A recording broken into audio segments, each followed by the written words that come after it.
Hello students, कैसे हैं आप लोग। आई होप आप लोग अच्छे होंगे। स्टूडेंट्स, आज की वीडियो में हम बात करेंगे IMRE के बारे में, जो कि आपका क्या है, installation management and repairing of the electrical equipment. तो आज के टॉपिक में हम ये देखेंगे। इससे पहले हमने जो है थोड़ा सा इसके इंट्रोडक्टरी पार्ट को हमने देखा है, मतलब इंट्रोडक्शन टू द सिलेबस। अगर आप उसको नहीं देखे हो तो आप क्या करें, आप जाइए उस वीडियो को देखिए, उसके बाद जो है इस पे आइए। ये आपका लेक्चर नंबर 2 है। तो ज़्यादा देर ना करते हुए इसको शुरू करते हैं। देखिए, यहाँ पे सबसे पहले हम बात करेंगे सेफ्टी कोड के बारे में, सेफ्टी कोड। एंड उसके बाद हम देखेंगे कि आपका जो है वर्कमैन सेफ्टी डिवाइस, और उसके बाद देखेंगे causes and prevention of the accident. तो ये सारी चीज़ें बहुत ही इंपॉर्टेंट है। देखिए, ये जो चैप्टर आपका टूल्स एंड एसेसरीज, कौन सा चैप्टर है, टूल्स एंड एसेसरीज। इस चैप्टर का नाम है टूल्स एंड एसेसरीज। तो ये जो चैप्टर है, पहला चैप्टर, ये बहुत ही थ्योरेटिकल है। कहने का मतलब यह है कि इसे हम जो है आपको थियोरी के रूप में करा दे रहे हैं, क्योंकि आपकी बुक में काफ़ी लेंदी दिया है। तो हम आपको जो चीज़ें इंपॉर्टेंस है टू द पॉइंट लेकर चलेंगे। तो आपके लिए बहुत ज़रूरी है कि अगर आप इस चैनल पर नए हो तो चैनल को सब्सक्राइब करिए और वीडियो को लाइक करिए। चलिए यहाँ पे देखते हैं कि सबसे पहले देखेंगे सेफ्टी कोड क्या है, उसके बाद वर्कमैन सेफ्टी डिवाइस, एंड उसके बाद causes and prevention of the accident. तो ज़्यादा देर ना करते हुए चलिए स्टार्ट करते हैं। तो टॉपिक आप नोट कर लीजिए, इसके बाद हम स्टार्ट करते हैं। तो जैसा कि आपको दिख रहा है यहाँ पे सेफ्टी कोड के बारे में। सेफ्टी कोड आप सिंपली समझिए, हमने कुछ अपने लैंग्वेज में इसको लिखा है, आपके बोर्ड पे दिख रहा होगा। तो आप इसको ना देखिए, जो चीज़ हम बता रहे हैं उसको ध्यान दीजिए।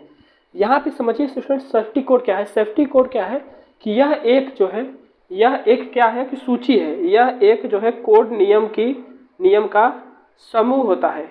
सुरक्षा कोड जो है नियम का समूह होता है, जो कि आप सुरक्षा कोड किसको बोल रहे हैं, सेफ्टी कोड को बोल रहे हैं। ये क्या होता है, ये होता है कि इसके अंदर कई सारे नियम होते हैं।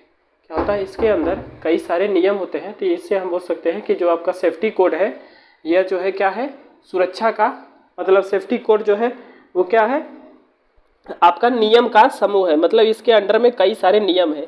और ये जो आपका सेफ्टी कोड है स्टूडेंट्स, इसको जो है इंडस्ट्री के द्वारा दिया जाता है। हर एक इंडस्ट्री का अपना अपना सेफ्टी कोड होता है। आप इस चीज़ को समझने के लिए आप इस तरीके से समझिए कि आप कभी भी अपने इंजीनियरिंग में कभी वर्कशॉप में गए होंगे, तो वहाँ पे जो है उस वर्कशॉप का भी एक इंस्ट्रक्शन होता है कि आपको जो है किस तरीके से अपने आप को सेफ्टी में रख करके सारे कार्य को करना है। तो ये चीज़ें आप समझ रहे होंगे। तो यूँ आप बोल सकते हो कि वहाँ पे क्या है कि एक सेफ्टी कोड वहाँ पे निर्धारित है। इसका केवल एक ही ऑब्जेक्टिव होता है कि for providing the protection for the workers. मतलब उस इंडस्ट्री में जो भी वर्कर्स कार्य कर रहे हैं उनके लिए प्रोटेक्शन प्रोवाइड कराना।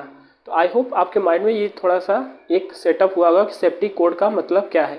सेफ्टी कोड का सिंपल सा मीनिंग यही है कि यह एक क्या है, यह एक सूची है किसका, इंस्ट्रक्शन का। इसके अंदर एक नियम कह सकते हैं कि नियम का क्या है, सूची है, जिसमें कई सारे नियम है। अब वो बताएंगे कैसे कैसे उसमें, मतलब हर एक चीज़ का उसमें क्या प्रावधान होता है। ये चीज़ें आप समझ सकते हो कि सेफ्टी कोड क्या है। तो यहाँ पे आपके बोर्ड में जो लिखा है, तो आप एकदम बिल्कुल आसान तरीके से समझिए कि क्या है। सेफ्टी कोड नियम का समूह होता है जो कि इंडस्ट्री द्वारा निर्धारित किया जाता है, जिसका मेन ऑब्जेक्टिव होता है कि for providing the protection for the workers. तो ये जो आपको स्टूडेंट्स आपके बोर्ड में दिख रहा है सेफ्टी कोड, मतलब किसी भी इंडस्ट्री को चलाने के लिए कुशल वर्कर्स की आवश्यकता होती है। तो ये चीज़ें हम आपको क्यों लिखवा रहे हैं, कहानी की तरह हम आपको क्यों लिखवा रहे हैं। देखिए, ये थोड़ा सा इसलिए लिखवा रहे हैं कि आप इसको, मैंने उससे सबसे पहले यही बोला कि ये क्या है, थोड़ा थ्योरेटिकल पार्ट है, कुछ थोड़ी थियरी टाइप्स की है। तो अब ऐसे मुंह से बोलेंगे तो कितनी चीज़ें आप नोट कर पाओगे, इसलिए हमने बोर्ड पे यहाँ पे लिख दिया है। तो आपके लिए आसानी है कि आप इसको टू द पॉइंट नोट करके रखिए, क्योंकि अभी आपको याद रहेगा, बाद में आप भूल जाओगे। तो यहाँ पे आप ध्यान दीजिए कि सेफ्टी कोड मतलब किसी भी इंडस्ट्री को चलाने के लिए कुशल वर्कर्स की आवश्यकता होती है। कोई भी इंडस्ट्री होती है स्टूडेंट्स, उसको चलाने के लिए आपको थोड़ा एक्टिव वर्कर्स की आवश्यकता होती है, जो कि थोड़ा सा दिमागदार हो। सभी इंडस्ट्री में अपने मतलब क्या लिखा है कि सभी इंडस्ट्री अपने सेफ्टी कोड निर्धारित करते हैं। मतलब जितने भी इंडस्ट्री हैं, हर इंडस्ट्री का एक नियम है कि भाई उनका जो है खुद का एक सेफ्टी कोड होता है, उसी कोड के आधार पे आपको वहाँ पे काम करना होता है, ताकि इंडस्ट्री में जो भी वर्कर्स कार्य करते हैं, इंडस्ट्री में जो भी वर्कर्स कार्य करते हैं उनकी सुरक्षा हो सके। इसीलिए जो है इसका नाम ही है सेफ्टी कोड। इसलिए बनाया गया है ताकि जो इंडस्ट्री में जो भी वर्कर्स कार्य कर रहे हैं उनको किसी भी प्रकार की प्रॉब्लम ना हो, उनकी जो है कहीं भी उनके साथ दुर्घटना ना घटे। तो यहाँ पर लिख सकते हैं उनकी सुरक्षा हो सके ताकि कोई भी इंसिडेंट ना हो, कोई भी दुर्घटना वहाँ पे ना हो। तो ये चीज़ें आप अपने माइंड में रखिए। अब थोड़ा सा हम आपको पॉइंट टू पॉइंट करके बताते हैं कि सेफ्टी कोड में अगर मान लीजिए कि हम अपनी तरीके से अगर आपको 10 लाइन 10 पॉइंट लिखाते हैं कि सेफ्टी कोड में आप कौन कौन से इंस्ट्रक्शन रख सकते हो, तो आई होप स्टूडेंट्स आपको ये बहुत ही सिंपल तरीके से अपने लैंग्वेज में, जो कि आप अपने किताबों में भी पढ़ोगे तो वहाँ पर भी थोड़ा सा समझने के लिए ये आसानी होगा, जो कि आपका टूल्स एंड एसेसरी का ये टॉपिक है सेफ्टी कोड। तो इसको ज़्यादा बर्डन में ना लीजिए, बहुत ही सिंपल है, बहुत ही ज़्यादा है सिंपल। एक बार अगर आप देख लेंगे तो दोबारा आपको इसको पढ़ने की ज़रूरत मेरे ख्याल से नहीं पड़ेगी। अब चलते हैं थोड़ा सा देखते हैं कि इसके अंदर कौन कौन से सेफ्टी कोड के इंस्ट्रक्शंस हैं। तो यहाँ पे आपको जो सामान्य दिख रहा है स्टूडेंट, सामान्य सुरक्षा कोड, कुछ हमने आपको जो है एक फॉर्मेट के रूप में यहाँ पे लिखा है। तो आप अगर ये चीज़ें नहीं देख रहे हो, आई होप आपको ये बहुत ही क्लियरली दिख रहा होगा। तो इस चीज़ को आप यहाँ पे देखिए, हम यहाँ पे कह सकते हैं कि सामान्य जो सेफ्टी कोड है वो निम्न है। मतलब ये कुछ इस तरीके से है। और वो क्या है, किसी भी डिवाइस को रिपेयर करने से पहले सप्लाई को कट कर देना चाहिए। तो ये सबसे पहला नियम है। मतलब आप कोई भी इंडस्ट्री सेफ्टी कोड के अंदर ये नियम डालती है कि जो है किसी भी डिवाइस को रिपेयर करने से पहले, ये थोड़ा सा आप इसे कंपेयर करके चलिएगा कि वो इंडस्ट्री जो है इलेक्ट्रिकल की इंडस्ट्री है, तो ये चीज़ ध्यान दीजिएगा। किसी भी डिवाइस को रिपेयर करने से पहले सप्लाई को कट कर देना चाहिए। किसी भी डिवाइस को रिपेयर करने से पहले सप्लाई को कट कर देना चाहिए। और उसके बाद कार्य करते समय हमेशा एक हाथ का उपयोग करना चाहिए। तो स्टूडेंट्स, अगर आप किसी भी जो है इलेक्ट्रीशियन को देखे होंगे तो वो क्या करता है, वो काम एक ही हाथ से करता है। आप वो चीज़ें कभी ध्यान से देखिएगा तो इलेक्ट्रिकल का काम रहता है। यहाँ देखिए कि कार्य करते समय हमेशा एक ही हाथ का उपयोग करना चाहिए। चालू अवस्था में सर्किट को दूर रहना चाहिए। मतलब चालू अवस्था में सर्किट से दूर रहना चाहिए। तो यहाँ कौन इससे लिख देते हैं, सर्किट से दूर रहना चाहिए। अब मान लीजिए वहाँ पे जिस सर्किट पे आप काम कर रहे हैं वो सर्किट ऑन है, वो सर्किट क्या है, ऑन है, तो आपको शॉक लग सकता है। इसलिए आपको क्या रहना है, उस सर्किट से दूर रहना चाहिए। यहाँ के सभी इलेक्ट्रिक डिवाइस का अर्थिंग किया जाना चाहिए।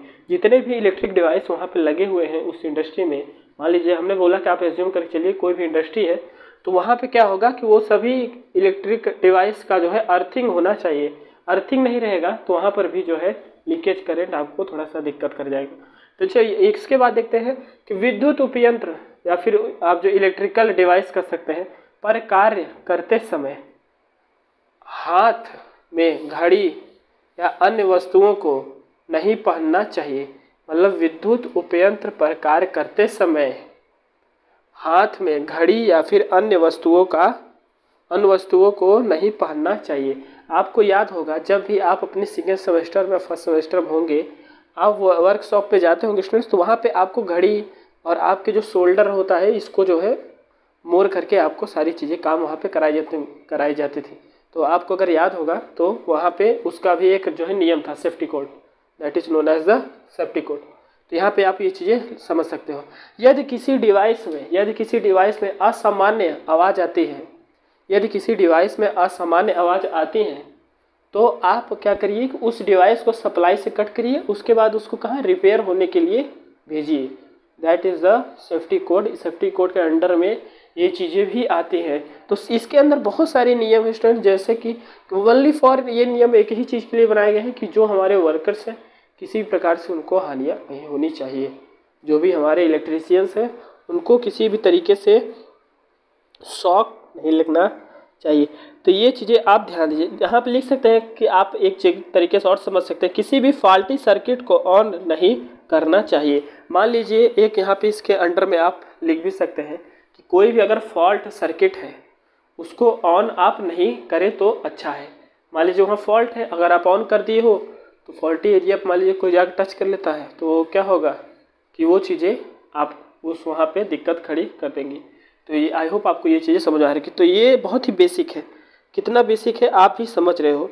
यहाँ पर समझ सकते हो चालू अवस्था में परिपथ पर कार्य करने से पहले हाथ सूखे होने चाहिए। ये भी बहुत ही बेसिक वाली बातें हैं, क्योंकि आप जानते हो कभी भी आप जाइए अपने हैंड पाइप पे अपना हाथ धोइए, ये नहीं कि आप गए हैंड पाइप पे आपने काम किया और पानी में लगाए हाथ में और गए जो है अपने इलेक्ट्रिकल इंस्ट्रूमेंट को टच करने लगे और जो है जहाँ पे सप्लाई है वहाँ पे काम करने लगे। तो ये बहुत ही ज़रूरी है कि आपके हाथ जो है वह सूखे होने चाहिए अगर आप कहीं किसी भी ऑन सर्किट पे काम कर रहे हो। तो ये चीज़ें आप बहुत ही ध्यान से, ऐसे बहुत सारे नियम स्टूडेंट्स जो कि आपके बुक में बहुत ही बेहतरीन तरीके से दिए हैं, तो आप उनको एक एक करके लिखिए। हमने कुछ जो है लिखाने की कोशिश किए हैं। अब इसके बाद जो है हम चलते हैं आपको कुछ नेक्स्ट टॉपिक पे लेकर चलने की। तो सेफ्टी कोड, आई होप आपको ये चीज़ें जो है समझ में आया होगा। अपनी तरीके से हम बेस्ट देने की कोशिश किए हैं। अगर आपको ये चीज़ें समझ में आती है तो कमेंट करिएगा। चलिए इसके बाद हम देखते हैं जो हमारा नेक्स्ट टॉपिक है वो है क्या है, वर्क्समैन। जो हमारे वर्क्समैन सेफ्टी डिवाइस। अब जो हमारे वर्कर्स हैं, जो हमारे इलेक्ट्रीशियंस हैं, इतने हाई वोल्टेज पे, इतने जो है कि हार्ड, समझ लीजिए कि उनकी लाइफ का कितना खतरेल जो है उसमें वो टाइम होता है जब वो काम करते हैं। तो उनके लिए जो है क्या डिवाइस यहाँ पे ज़रूरी है, नेसेसिटी है। तो चलिए उसको हम देखते हैं कि मान लीजिए वो जो है किसी भी फील्ड पे जाते हैं काम करने के लिए। तो ये चीज़ें आप समझ के चलिए। आपने कभी देखा होगा जो हमारे इलेक्ट्रीशियंस है वो एक टोपी जैसा पहनते हैं, वो क्या है, येलो कलर का होता है। वो क्या होता है, वो भी आपका एक जो है सेफ्टी डिवाइस में आ जाता है। तो ये चीज़ें आपने समझ ली। उसका काम केवल इतना है कि मान लीजिए वो कभी जो है किसी जो है पोल पे चढ़ के काम करते हैं तो वहाँ पे कई सारे वायर्स गए होते हैं। मान लीजिए कोई लाइव वायर है उनके सर पे टच कर गया, तो वो सर पे ना टच करे अचानक, इसलिए उनको जो है हेलमेट का प्रयोग किया जाता है। वो एक येलो टाइप का हेलमेट होता है, आपने देखा होगा कहीं ना कहीं। तो इतनी चीज़ें स्टूडेंट जो है आप अपने माइंड में रख के चलिए। तो मैं ये मानता हूँ कि ये सामान्य सुरक्षा कोड आपको थोड़ा सा समझ में आया होगा, और समझ में आया है तो कहना ही क्या है। चलिए अब इसके आगे देखते हैं जो हमने बात किया। अब हम देखते हैं workman safety device. Workman safety device जो कि बहुत ही इजी टॉपिक है, जैसा कि आपको दिख रहा है यहाँ पे, इलेक्ट्रिक डिवाइस या फिर इलेक्ट्रिक लाइन पर कार्य करते समय, इलेक्ट्रिक डिवाइस या फिर इलेक्ट्रिक लाइन पर कार्य करते समय आपको शॉक ना लगे, इसलिए आपके लिए बहुत ही बेहतरीन बनाया गया है। वो क्या है कि उसी को हम बोलते हैं सेफ्टी डिवाइस का उपयोग करना चाहिए। तो ये बहुत ही नॉर्मल हो गया। देखिए यहाँ पे आप इसको समझ के चलिए कि एक तरीके से समझिए, ये जो भी लाइनमैन्स होते हैं उनके लिए ये बहुत ही इम्पोर्टेंस है कि जो भी लाइनमैन्स नहीं, जो भी, अगर आप भी कभी अपने लाइन को कभी जो है आपके अंदर भी ताकत आ जाता है लाइन को सही करने के लिए, तो ये बहुत ही आवश्यक है कि आप भी ये सारे चीज़ें इंस्ट्रूमेंट पहन कर ही जाइए, वरना जो है वहाँ पे कोई रिलेटिव्स नहीं होता है, लाइन्स जो है वो इज वेरी डेंजर। तो इसके लिए यहाँ पे समझ सकते हैं कि यहाँ पे क्या क्या उपयोग आपको करना चाहिए, कौन से डिवाइस का उपयोग करना चाहिए, जो कि यहाँ पे बहुत प्रॉपर तरीके से लिखा हुआ है कि आपको रबर ग्लव्स का उपयोग आपको यहाँ पे लिखा है करना चाहिए। कब? जब 90 वोल्ट से अधिक इसका उपयोग के लिए यह किया जाता है। Rubber gloves, that is the very important. आपने देखा होगा कि जो आपके इलेक्ट्रीशियंस होते हैं कभी वर्क पे साइट पे जाते हैं काम करने के लिए, तो वो वियर्स किए होते हैं, मतलब पहने होते हैं क्या, ग्लव्स, वो क्या, रबर ग्लव्स की इंसुलेटर है। तो आप समझ रहे होंगे, तो ये समझ ही रहे हो, हम शौक लगने वाली बात ही नहीं। यहाँ देखिए रबर इंसुलेटेड ग्लव्स, एक है आपका रबर इंसुलेटेड ग्लव्स जो कि प्रोटेक्ट करता है। यहाँ पे कुछ ग्लव्स हैं जिनका कुछ मेन मुख्य काम है। तो यहाँ पे रबर इंसुलेटेड ग्लव्स का काम यह है कि ये प्रोटेक्ट करता है फ्रॉम द किससे, वो हाई वोल्टेज से, फ्रॉम द वोल्टेज से एंड इलेक्ट्रिक शॉक से, मतलब वोल्टेज से और इलेक्ट्रिक शॉक से ये क्या करता है, उसको प्रोटेक्ट करता है। कौन? आपका रबर इंसुलेटेड ग्लव्स। उसके बाद है आपका लेदर, क्या है, लेदर प्रोटेक्टर ग्लव्स। क्या है, लेदर प्रोटेक्टर ग्लव्स। तो मैं साइड हो जा रहा हूँ। देखिए यहाँ पे आप देख रहे होंगे लेदर प्रोटेक्टर ग्लव्स, जो कि आप इसका काम क्या है, बहुत ही बेहतरीन का क्या काम है, for the cut and burn, cut and burn ना कर जाए इसलिए आपका ये जो है इस ग्लव्स का ये प्रॉपर इसी के लिए डिज़ाइन हुआ है, for the cutting and burn के लिए। आई होप आप ये चीज़ें जो है समझ सकते हो। तो बोर्ड पे आपको जैसा स्टूडेंट दिख रहा है क्या करना है, तो to protection from the cuts and burn, किसके लिए, लेदर प्रोटेक्टर ग्लव्स के लिए।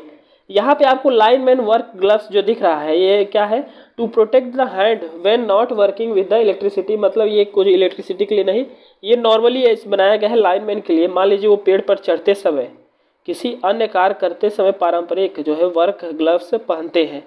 यह ग्लव्स नियमित कार्य करते समय हाथों पर सुरक्षा करता है। इसके बाद स्टूडेंट जो है आपने कई कई जगह देखा होगा कि जो हमारे लाइन्समैन हैं वो क्या कर, वो वियर्स करते हैं अपने हेड के प्रोटेक्शन के लिए हेलमेट। हेलमेट जो वो क्यों वो वियर करते हैं, इसीलिए कि मान लीजिए वो साइड पे जाते हैं और किसी पोल पे काम कर रहे हैं या ट्रांसमिशन लाइन पे कहीं काम कर रहे हैं, अगर वो जो है ये अपना टोपी अपना जो हेड उसको प्रोटेक्ट नहीं कर रहे हैं तो उसके लिए हेलमेट का उपयोग किया जाता है। आप देखे होंगे तो वो हेलमेट का उपयोग वो काम इसलिए है कि मान लीजिए कोई लाइव कंडक्टर को उसमें करंट जा रहा है का हाई वोल्टेज आ रहा है तो वो क्या करेगा, थोड़ा सा मान लीजिए बाई चांस आपके सर पे टच ना करे भी तो थोड़ा सा आपको प्रोटेक्शन रहे। तो ये चीज़ें आपको हेलमेट का उपयोग किया जाता है, सेफ्टी फॉर द हेड के लिए हेलमेट का उपयोग होता है। तो ये चीज़ें हम हटाते हैं, यहाँ पे थोड़ा सा लिख देते हैं आपके कन्वीनियंस के लिए। देखिए यहाँ पे आप समझ सकते हो कि ये तो कुछ आपके सेफ्टी के लिए आप दिखाए, ग्लव्स का काम हो गया। यहाँ सेफ्टी फॉर द हेड क्या लिखेंगे, safety for the head, for the head जो कि हेलमेट का उपयोग होता है। हेलमेट का उपयोग किसके लिए, लाइन्समैन के लिए, लाइनमैन के लिए। तो आप ही लाइनमैन बनिएगा तो जाइएगा। तो अपने मान लीजिए आप कहीं भी पावर कॉरपोरेशन में अगर वर्क लगता है आपका इलेक्ट्रिक पे तो आप इतनी चीज़ों को बहुत ही ध्यान से देखिएगा। तो चलिए इसके बाद देखते हैं, ये हेलमेट का तो काम हो गया। इसके बाद आप लिख सकते हैं सेफ्टी बेल्ट। आपने सेफ्टी बेल्ट भी देखा होगा क्योंकि अगर हाइट पे अगर आप काम कर रहे हैं तो देखिए इलेक्ट्रिकल का बहुत सारा ही काम होता है, जरूरी नहीं है कि ज़मीन पर रख के ही काम किया जाए, पोल पे चढ़कर भी काम होता है। तो वहाँ पे वर्कर्स के प्रोटेक्शन के लिए, लाइन्समैन के प्रोटेक्शन के लिए बहुत ही ज़रूरी है कि वो उपयोग करें किसका, बेल्ट का, ताकि उनके किसी भी तरीके से उन्हें कहीं न कहीं मोटिवेशन मिलता रहे और प्रोटेक्शन भी साथ में रहे। तो आप समझिए रबर बूट या फिर इंसुलेटेड बूट का भी उपयोग रहता है। रबर बूट या फिर इंसुलेटेड बूट उनके पैरों के लिए। मान लीजिए सर की प्रोटेक्शन तो आप कर लिए हेलमेट लगा के, आपके सर से कोई मान लीजिए आपका वायर है वो आपके सर से टच करके आपके पैर पे भी गिर सकता है और पैर पे गिरेगा तो आपको हिला देगा। इसलिए यहाँ पे है कि आप जो है बूट का उपयोग करें। क्या है, इंसुलेटेड बूट। किसका उपयोग करेंगे, rubber boot and insulated boot. इसका rubber boot and insulated boot लिख सकते हैं, rubber boot and insulated boot. कोई भी बड़ी बात नहीं है, बहुत ही सिंपल टॉपिक है। बस ये है कि इजी वे में आपको इसको समझना है। क्या है इसमें, आप सारी चीज़ें जानते हो, सिवाय यह है कि आप उसमें जो बुक में दिया है उसका प्रारूप अलग है। तो उसको समझने के लिए जिस तरीके से हम बता रहे हैं आप समझ के लिए, insulated boots, rubber boots and insulated boots. Next अगर आप स्टूडेंट्स देखना चाहें तो आप लिख सकते हो प्रोटेक्ट फॉर द आइस। अब आंखों को भी तो बचाना है। आप कभी देखे होंगे सर कि वेल्डिंग करते समय आपका जो वर्कर्स है जो काम कर रहा है इंडस्ट्री में, वो एक मतलब काफ़ी एक टाइप का जो है चश्मा उपयोग करता है। वो क्या होता है कि उसके आइस के लिए वो प्रोटेक्ट करता है फॉर द, जो भी वहाँ पे वेल्डिंग करते समय आपने देखा होगा ब्लैक कलर का वो लोग क्या करते हैं, गूगल्स वेयर्स करते हैं। यहाँ लिख सकते हैं for protecting the ice, for protection ice. तो वही आप समझ सकते हो जो हमने बोला कि आपका उपयोग करते हैं आपके ब्लैक गूगल्स। तो ये आपका जो है स्टूडेंट्स आप समझ सकते हो कि यहाँ पे वर्क्समैन सेफ्टी डिवाइस का हमने कुछ डिवाइस के बारे में बात किया तो ये जो है आई होप आपको ये सारी चीज़ें समझ में आई होंगी जो हमने यहाँ पे बात की। बहुत ही सिंपल टॉपिक है, बहुत ही आसान है, बहुत ही इम्पोर्टेंट है। और जो आपका IMRE है, यह जो है अभी जो आपका पहला ही चैप्टर शुरू है, टूल्स एंड एसेसरीज। ये कौन सा चैप्टर जो हम पढ़ा रहे हैं, ये कौन सा चैप्टर है? Tools and accessories. Tools and accessories. Accessories तो टूल्स क्या है, एसेसरीज क्या है, ये हमने आपको पहले वीडियो में ही बता दिया था, इसके पहले लेक्चर में ही। तो अगर आप इस चीज़ को नहीं देखे हो तो आप जाइए उसको देखिए, फिर उसके बाद जो है इस पे आइए। तो आई होप आपको ये बहुत ही बेहतरीन तरीके से समझ में आया होगा। तो चलिए स्टूडेंट्स, थोड़ा सा हम एक टॉपिक हमारा है वो क्या है, कॉज ऑफ द एक्सीडेंट। तो चलिए उसको देखते हैं, उसके बाद जो है आगे की बातें होंगी। तो अब हम बातें करते हैं कॉजेज ऑफ द एक्सीडेंट। मतलब आपकी जो मतलब एक्सीडेंट होती है उसकी कॉजेज क्या है, ड्यू टू द इलेक्ट्रिकल। तो आप समझिए, अगर उसके रिस्पेक्ट में देखिए स्टूडेंट्स, दो ही चीज़ें आपके साथ घटित होती है।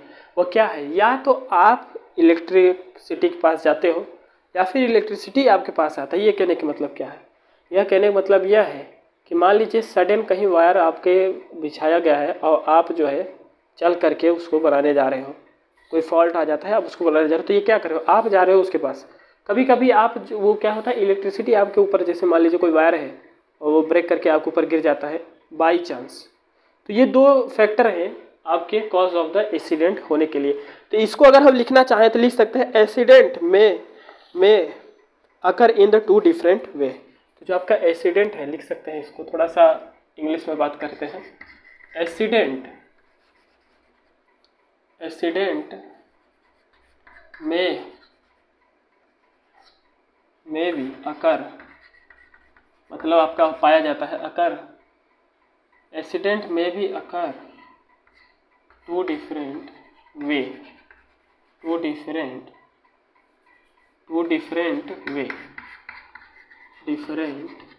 वे, मतलब दो विभिन्न तरीक़ों से आपका एक्सीडेंट पाया जाता है। और वह क्या है जो कि हम लिख सकते हैं कि either electricity come to the victims में। आइदर द, पहला क्या है कि आइदर द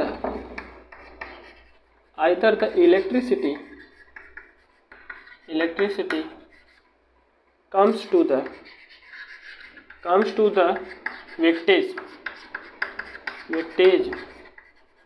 या फिर victims come to the electricity.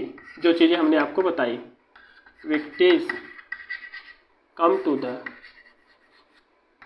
To the electricity. तो ये क्या है, बहुत ही बेसिक है। जो चीज़ें हम यहाँ दिखा रहे हैं वो चीज़ें आप जो चीज़ें बोले वो चीज़ें हम यहाँ पे लिखवा दे रहे हैं। तो बिल्कुल आप इसको धड़ाक से नोट कर लीजिए। तो या फिर इलेक्ट्रिसिटी आपके पास आ जाती है या आप इलेक्ट्रिसिटी के पास दौड़ के जाते हो, तो यही कारण है कि आप जो है खतरे में आते हो। यहाँ आप लिख सकते हैं first case of the accident जो कि आप एक्सीडेंट बोलते हो, में occur due to the leakage of current, snapping of conductor, या फिर इनएडिक्वेट क्लियरेंस। ये चीज़ें आप लिख सकते हो। तो जैसे जैसे मैं लिखा रहा हूँ वैसे वैसे आप इसको नोट करते चलिए। यहाँ लिख सकते हैं कि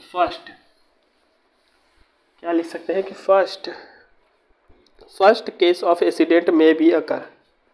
फर्स्ट केस ऑफ एक्सीडेंट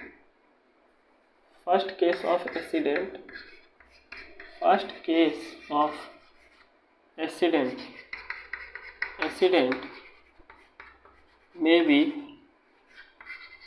अकर। तो ये क्या है भाई, कुछ नहीं है, बिल्कुल बहुत ही सिंपल है। आई होप आपको ये सब बहुत ही आसान तरीके से समझ में आ रहा होगा। तो इतनी अंग्रेजी तो आपको आती होगी, अब बिल्कुल हिंदी लिखवाएंगे तो थोड़ा सा मतलब बहुत ही जो है लेंदी हो जाएगा।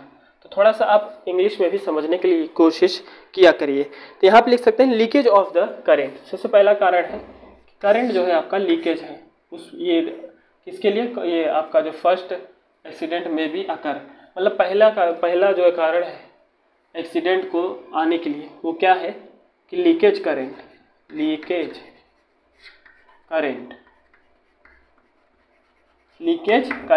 क्या है पहला कारण, लीकेज करंट। दूसरा क्या है, दूसरा है इनएडिक्वेट क्लियरेंस। कुछ डिस्टेंस के रूप में आपको ये समझाया जा रहा है कि क्या है, इनएडिक्वेट क्लियरेंस। तीसरा पॉइंट क्या है? तीसरा है आपका स्टूडेंट जो है कि snapping of conductor, snapping of the conductor, snapping of the conductor. तो बिल्कुल यही आपके कंडीशन है। आई होप आपको ये चीज़ें जो है समझ में आ रही होगी कि स्नैपिंग ऑफ द कंडक्टर। तो ये क्या है? Cause of the accident. तो क्या कारण है एक्सीडेंट का? पहला कॉज है जो कि 3 तरीके से, मैं थोड़ा साइड जा रहा हूँ, आप इसको नोट कर लीजिए। अब सेकेंड केस देखते हैं, इंसिडेंट में भी अकर। मान लीजिए स्टूडेंट जो है वर्किंग ऑन लाइव लाइन या फिर इक्विपमेंट। अब देखिए पहला कारण है, पहला कारण मतलब जो पहली बार आपको घटित हो सकता है वो ये कंडीशन है कि आप मान लीजिए लीकेज करंट है, इनएडिक्वेट क्लियरेंस है या स्नैपिंग ऑफ द कंडक्टर है। अब सेकेंड केस में क्या होगा? मान लीजिए आप किसी डिवाइस के ऊपर काम करने जा रहे हो, वो डिवाइस जो है लाइव कंडक्टर है, मतलब क्या है कि वो उसमें क्या है कि सप्लाई ऑन है, तो वहाँ पर भी जो है ये एक्सीडेंट अकर हो सकता है, दुर्घटना घट सकती है। तो लिख सकते हैं working on the live line या फिर इक्विपमेंट, सेकेंड केस एक्सीडेंट में भी अकर ड्यू टू द। यहाँ लिख सकते हैं फर्स्ट वाले घटाते हैं, फर्स्ट वाला कंडीशन आप लिख चुके हैं। अब हम बात करते हैं सेकेंड केस। सेकेंड देखिए हम कितने समझदार हैं कि हमने इसको सेकेंड लिख दिया, ये सारी चीज़ सेम रहने वाला है, ठीक। तो आप भी थोड़ा सा ये चीज़ें समझिए कि मान लीजिए आप वर्क कर रहे हो, क्या वर्किंग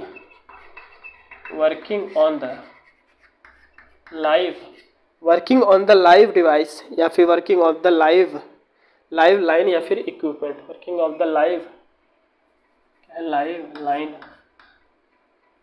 अब बड़ा हो गया है ये, चौक के लिखा ही जा रहा है, लाइव लाइन और इक्विपमेंट, लाइव लाइन या फिर इक्विपमेंट। आई होप आप ये चीज़ें समझ रहे होंगे। सेकेंड क्या है? क्लाइंबिंग ऑन पोल या फिर टावर। मान लीजिए एक दुर्घटना घट सकती है, कैसे? एक्सीडेंट में भी अकर हो सकता है कि मान लीजिए आप क्लाइंबिंग मतलब समझ रहे हैं ना कि टावर के ऊपर चढ़ना है या फिर पोल के ऊपर चढ़ना है, तो आप लिख सकते हैं दूसरा कंडीशन ये है कि क्लाइंबिंग ऑन पोल या फिर टावर। तीसरा कंडीशन क्या है? मैं साइड हो रहा हूँ, आप इसको नोट कर लीजिए। तीसरा कंडीशन यह है कि transporting of the dumping material below live overhead lines. Transporting of the dumping material क्या है? ट्रांसपोर्टिंग ऑफ द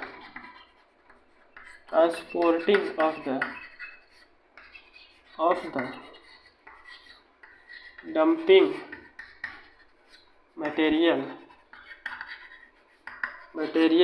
क्या है? Transporting of the dumping material below the live overhead line, below the line के नीचे से, below the live overhead line. तो ये चीज़ें आपको सेकेंड कंडीशन में बताई जा रही है। फर्स्ट कंडीशन में वहाँ हमने आपको लिखा है, सेकेंड में आपको कुछ इस तरीके से ये कॉजेज एंड एक्सीडेंट आपको ये देखने को मिलता है। देखिए बहुत ही आसान है, इसको आप नोट कर लीजिए। आई होप आपको ये क्लियरली दिख रहा होगा। और चलिए अब इसके ये चीज़ें बहुत ही इंपॉर्टेंट है स्टूडेंट्स, आप बहुत ही ध्यान से इन सारी चीज़ों को देखिए, क्योंकि ये क्या है, ये आपको थोड़ा सा सतर्क करते हैं कि आप अपनी जान को किस तरीके से बचा सकते हो। तो जान बचाइए मत, जान लगाना सीखिए, मगर कहाँ पे? पढ़ाई पे। इलेक्ट्रिसिटी में जान मत लगाइए, वरना वो आपकी जान ले लेगा। चलिए इसकी बात देखते हैं। यहाँ पे हम लिख सकते हैं वर्क, जो आपके वर्कमैन है वो सेफ्टी डिवाइस एंड एप्लियंस, जो कि हमने आपको बताया था, rubber gloves, rubber shoes, so many types of the equipment that used by the workmen। तो ये स्टूडेंट जो है आज के लिए इतना ही रखते हैं, नहीं तो ये वीडियो जो है काफ़ी लेंदी हो जाएगा। तो ये इस टॉपिक में जो है हमने बहुत ही बेहतरीन तरीके से, बहुत ही, अब मैं क्या बोलूँ, आप खुद समझिएगा, क्योंकि ये बहुत ही इंपॉर्टेंस है। और ऐसे आप स्टूडेंट जो है पढ़ोगे तो थोड़ा सा टाइम लगेगा, और हम अगर आपको जो चीज़ें बता रहे हैं उसको आप देखोगे तो वो जो है बहुत ही शॉर्ट तरीके से आपको सारी चीज़ें समझ में आ जाएंगी। तो ऐसे ही आप बने रहिए, और जो है बस केवल 5 दिन का इंतज़ार करिए। 5 या 6 डेज़ में आपकी सारे लेक्चर जो है हम लगभग करा देंगे। लगभग नहीं हो पाएगा तो उसके आगे देखेंगे। 5 या 6 डेज़ में हमारा कोशिश है कि इसको हम कंप्लीट करा दें। आपके लिए बहुत ही इंपॉर्टेंस नॉलेज, मतलब ये हमने बोला था स्टूडेंट्स कि ये टॉपिक पढ़ने से पहले अगर आप TDP नहीं पढ़े हो 4th सेमेस्टर में, तो आप जाइए हमारे चैनल में सर्च करिए TDP by the poly study, अब सीख गया आपको वो चीज़ें देखने को मिलेंगे। तो आप उसको जो है एक एक करके सारी चीज़ें देख लीजिए, क्योंकि यहाँ पे जो चीज़ें आपको बताएंगे, देखिए सब इसका नाम ही है, क्या है इसका नाम क्या है आपका इंस्टॉलेशन और क्या है मेंटेनेंस ऑफ द रिपेयरिंग और या आपका इलेक्ट्रिकल इक्विपमेंट जो भी है। तो क्या है, कैसे इंस्टॉल कर, कैसे मेंटेनेंस करना है। तो डिवाइस के बारे में आप जानोगे, और जो है आप जो है टावर के बारे में जानोगे, कंडक्टर के बारे में जानोगे स्टूडेंट जो है, और उसके बीच में क्या क्या है, क्या क्या मतलब घटनाएं घटती है, ये सारी चीज़ें अगर आप समझे रहोगे, स्पैन क्या है और जो है सैग क्या है, ये सब किस में आ जाते हैं आपके TDP, transmission and distribution of the electrical power way. तो अगर आप वो चीज़ें देखे रहोगे तभी तो आप समझोगे ना कि हमें मेंटेनेंस क्या करना है, क्या कैसे हमें डील करना है, ट्रांसफार्मर के साथ कैसे डील करना है, कैसे हमें ओवरहेड लाइन के साथ कैसे करना है, अंडरग्राउंड लाइन के साथ कैसे डील करना है। तो आपको बहुत ही बेसिक नेसेसिटी है कि आप बेसिक को क्लियर करके यहाँ पे आइए, क्योंकि ये आपका थ्योरेटिकल पार्ट है ओनली फॉर, यहाँ पे प्रोटेक्शन नहीं पढ़ाया जाएगा और कुछ नहीं। तो आज के लिए इतना ही, आगे के लिए नेक्स्ट टॉपिक बात करेंगे। वीडियो को शेयर करिए, अपने दोस्तों के पास शेयर करिए और सब्सक्राइब करिए। और चलिए आज के लिए इतना ही, आगे के लिए नेक्स्ट वीडियो मिलेंगे। Thank you.